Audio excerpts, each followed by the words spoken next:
The next speaker is Manoj Kumar Jha. शुक्रिया शुक्रिया माननीय उपसभापति महोदय। सबसे पहले मैं धन्यवाद करता हूं कि आज कई और चीज़ों में व्यस्त रहने के कारण मैंने बार बार समय बदलने का, वक्त बदलने का आग्रह किया और आपने तस्दीक की, सहमति जताई, उसके लिए बहुत बहुत धन्यवाद। महोदय, हमारे सारे साथी जानते हैं कि हम लोगों के लिए इस देश में रेल महज एक वित्तीय इकाई नहीं है, सिर्फ परिवहन का एक साधन नहीं है, एक सामाजिक इकाई है। कल्पना कीजिए कि सर, हमारे बचपने से अगर ट्रेन को निकाल दिया जाए, हमारी युवावस्था से ट्रेन को निकाल दिया जाए, हमारे प्रौढ़ जीवन में भी अगर ट्रेन को निकाल दिया जाए, तो मेरा मानना है कि हमारी कई सारी कहानी अधूरी रहेगी। हम में से कईयों ने, मैं समझता हूं लगभग सबों ने, ट्रेन की खिड़की में साधारण दर्जे में बैठ करके बाहर देखते हुए कई सपने देखे होंगे। कुछ मुकम्मल हुए, कुछ नहीं हुए।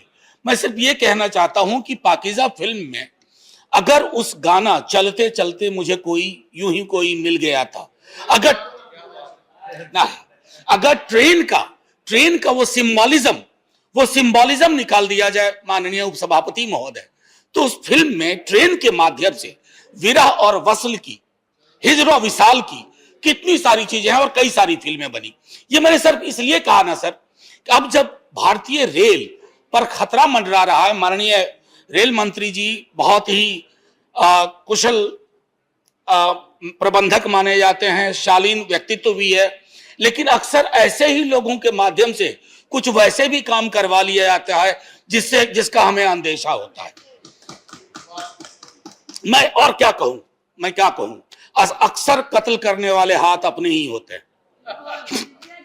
एनीवे सर, माननीय उपसभापति महोदय, मैं राष्ट्रीय जनता दल से ताल्लुक रखता हूं। मेरा राष्ट्रीय अध्यक्ष लालू जी हैं। वो एक रेल मंत्री के रूप में पूरे दुनिया में जाने जाते हैं। मैं क्यों ये बात कह रहा हूं सर, इसलिए नहीं कि मैं उनके दल का हूं, मैं इसलिए ये बात कह रहा हूं कि कई सारी चीजें, जैसे आज डेडिकेटेड फ्रेट कॉरिडोर की बात हो रही है, पहला कॉन्सेप्ट नोट इवॉल्व फॉर्म में उसी वक्त आया सर। रेल नेटवर्क को लीजिए, और मैं समझता हूं पैसेंजर एमिनिटीज को लेकर के जो उनकी पहल थी, कुलियों के अब्जॉर्प्शन को लेकर के, मैं सिर्फ आज इसलिए कह रहा हूं, थोड़ी पीड़ा में भी कह रहा हूं, एक ऐसा व्यक्ति जो प्रदेश का मुख्यमंत्री रहा, इस देश का रेल मंत्री रहा, जिसने बहुत सारी चीजें की, मैं समझता हूं कि उनको अगर कोई जरूरत है चिकित्सीय हस्तक्षेप की बेहतर, तो वो उपलब्ध कराई जाए, राग द्वेष से पड़े, क्योंकि राग द्वेष से पीड़ा होती है, कष्ट होता है। माननीय उपसभापति महोदय, इससे पहले कि मैं 2-4 सवाल रखूं, मैं कुछ चीजें, जैसे हमारे मित्र नीरज जी ने बलिया के बारे में कहा। सर, बलिया हो सकता है जगह छोटी हो, लेकिन मिजाज बहुत बड़ा है ऐसी जगहों का। ऐसे ही बागी बलिया नहीं कहा गया, और बलिया से हमारे भूतपूर्व प्रधानमंत्री स्वर्गीय चंद्रशेखर जी आते हैं। बलिया के सौंदर्यीकरण में मैं आपसे विनती करता हूं माननीय मंत्री महोदय, वहां एक आदमकद प्रतिमा स्वर्गीय चंद्रशेखर जी की लगाई जाए। मैं इसलिए यह बात कह रहा हूं कि वो व्यक्ति थे, उन्होंने कहा था सर कई बार उस सदन में कि अगर मेरी देश की एक बड़ी आबादी और कई सारे नेता एक ऐसे दृष्टिकोण से सोचने लगे जो मुझे देश हित में नहीं लगता है, तो मैं उस हवा प्रचंड लहर के बावजूद अपने आत्मबल के आधार पर खुद बना रहना चाहूंगा। आज के दौर में बहुत जरूरत है उस तरह के लोगों की, कम से कम वो प्रतिमा एक संदेश देगी। उसी तरह सर, हमारे बिहार के, और बिहार का क्यों कहूं, बिहार के लाल थे स्वर्गीय कर्पूरी ठाकुर। सर, समस्तीपुर पूरा बिहार कार्य क्षेत्र था, पूरा उत्तर भारत कार्य क्षेत्र था, लेकिन समस्तीपुर में मैंने अपनी कमेटी मीटिंग में भी कहा कि उनकी एक आदमकद प्रतिमा वहां लगाई जाए। मैं समझता हूं बकलाहा को लेकर के नीरज भाई ने एक बात कही थी, जयप्रकाश नगर, मैं समझता हूं सदन एक मत हो, वहां भी बकलाहा, सिताब दियारा, ऐसा एक संदेश जाए ना कि ये जो हमारे हीरो थे, हम इनके बारे में सिर्फ बोलते नहीं हैं, कुछ करने की सोचते भी हैं। अब माननीय उपसभापति महोदय, आज के हाल के दिनों में हम सब ने विजुअल्स देखे होंगे अभ्यर्थियों पे लाठीचार्ज वगैरह की, सबने विरोध प्रकट किया। सत्ता पक्ष के भी कुछ लोगों ने अलग अलग ढंग से 0 आवर में कहीं भी अपनी बात रखी। मैं समझता हूं कि देश को विजुअल्स फिर न देखने पड़े माननीय रेल मंत्री जी, ये तय करिए, क्योंकि उसकी टेक्निकलिटी में मैं बाद में आऊंगा।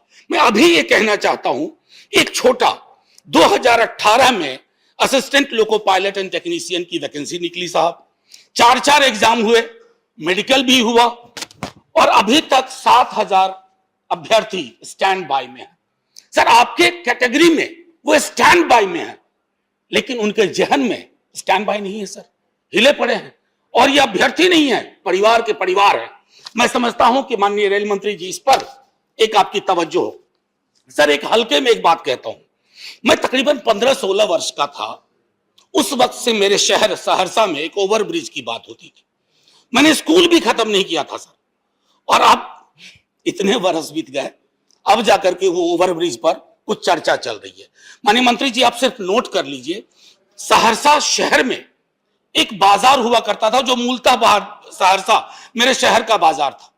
हम सब बड़े हुए हैं सर, इस ओवरब्रिज की वजह से, एक खास डिजाइन को फॉलो करने की वजह से वो बाजार खत्म हो जाएगा, हजारों परिवार तबाह हो जाएंगे, और सहरसा की जो एक नैसर्गिक पहचान थी उसको भी चोट लगेगी। मैं आग्रह करता हूं कि उसके वैकल्पिक डिजाइन का अगर संभव हो तो दिखवा लिया जाए सर।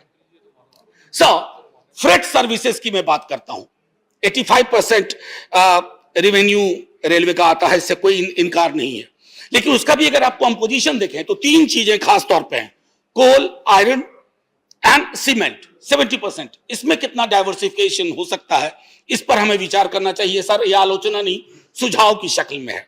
दूसरा है सर कि सन 51-52 में 85% था रेलवे का कंट्रीब्यूशन इन कैरेज, 17.5% है ये बीते 2 वर्ष 19-20 के डेटा के हिसाब से।